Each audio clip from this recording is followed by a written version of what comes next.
नमस्कार दोस्तों, मेरी ओर से आप सभी को नवरात्रि की हार्दिक शुभकामनाएं। दोस्तों, आपने माँ ब्रह्मचारिणी का नाम तो अवश्य ही सुना होगा। हम इन्हें माँ दुर्गा के दूसरे स्वरूप के रूप में जानते हैं। तो आज मैं आप सभी को माँ ब्रह्मचारिणी की व्रत कथा सुनाने वाली हूँ। कथा का पूरा पुण्य लेने के लिए वीडियो में अंत तक बने रहें। ज्यादा देरी न करते हुए वीडियो को शुरू करते हैं। स्वागत है आप सभी का एक बार फिर से विंध्य कल्पना चैनल पर।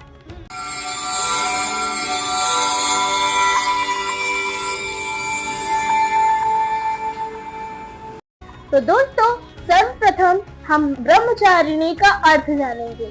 माँ दुर्गा का नव शक्ति का दूसरा रूप ब्रह्मचारिणी का है। यहाँ ब्रह्मा का अर्थ तपस्या से है। माँ दुर्गा का यह स्वरूप भक्तों और सिद्धों को अनंत फल देने वाला है। इनकी उपासना से तप, त्याग, वैराग्य, सदाचार और संयम की वृद्धि होती है। ब्रह्मचारिणी का अर्थ तप की चारिणी यानी तप का आचरण करने वाली है। देवी का यह रूप पूर्ण ज्योतिर्मय और अत्यंत भव्य है। इस देवी के दाएं हाथ में जप की माला है और बाएं हाथ में कमंडल है। तो दोस्तों, चलिए कथा को शुरू करते हैं। माँ ब्रह्मचारिणी ने भगवान शंकर को पति के रूप में प्राप्त करने के लिए घोर तपस्या की थी। इस कठिन तपस्या के कारण इस देवी को तपश्चारिणी अर्थात ब्रह्मचारिणी नाम से अभिहित किया। पूर्व जन्म में इस देवी ने हिमालय के घर पुत्री रूप में जन्म लिया था और नारद जी के उपदेश से भगवान शंकर को पति रूप में प्राप्त करने के लिए घोर तपस्या की थी। इस कठिन तपस्या के कारण इन्हें तपश्चारिणी अर्थात ब्रह्मचारिणी नाम से अभिहित किया गया है। 1000 वर्ष तक इन्होंने केवल फल फूल खाकर बिताए और 100 वर्ष तक केवल जमीन पर रहकर शाख पर निर्वाह किया। कुछ दिनों तक कठिन तपस्या रखे और खुले आकाश के नीचे वर्षा और धूप के घोर कष्ट सहे। 3000 वर्षों तक टूटे हुए बिल्व पत्र खाए और भगवान शंकर की आराधना करती रही। इसके बाद तो उन्होंने सूखे बिल्व पत्र खाना भी छोड़ दिए। कई हजार वर्षों तक निर्जल और निराहार रहकर तपस्या करती रही। पत्तों को खाना छोड़ देने के कारण ही इनका नाम अपर्णा पड़ गया। कठिन तपस्या के कारण देवी का शरीर एकदम क्षीण हो गया था।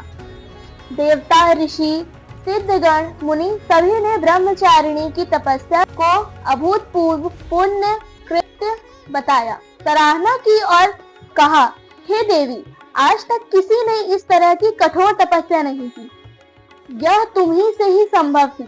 तुम्हारी मनोकामना परिपूर्ण होगी और भगवान चंद्रमौली शिव जी तुम्हें पति रूप में प्राप्त होंगे। अब तपस्या छोड़कर घर लौट जाओ। जल्द ही तुम्हारे पिता तुम्हें बुलाने आ रहे हैं। माँ ब्रह्मचारिणी देवी की कृपा से सर्व सिद्धि प्राप्त होती है। दुर्गा पूजा के दूसरे दिन देवी के इसी स्वरूप की उपासना की जाती है। इस देवी की कथा का सार यह है कि जीवन के कठिन संघर्षों में भी मन विचलित नहीं होना चाहिए। तो दोस्तों, आप माँ ब्रह्मचारिणी की पूजा करते समय इन 5 मंत्रों का जाप कर सकते हैं। पहला, सधाना कर्पद्याभ्याम अक्षमाला कमंडलु देवी प्रसीदतु मयि ब्रह्मचारिण्यनुत्तमा। दूसरा, या देवी सर्वभूतेषु माँ ब्रह्मचारिणी रूपेण संस्थिता नमस्तस्यै नमस्तस्यै नमस्तस्यै नमो नमः। तीसरा, ओम ऐं ह्रीं क्लीं ब्रह्मचारिण्यै नमः। चौथा, ओम ब्रह्मचारिण्यै नमः। पांचवा, दुर्गा क्षमा शिवा धात्री स्वाहा स्वधा नमोस्तुते। तो दोस्तों, कृपया हमारे चैनल को सब्सक्राइब करें। मिलते हैं अगली वीडियो के साथ। तब तक के लिए जय माता दी। धन्यवाद।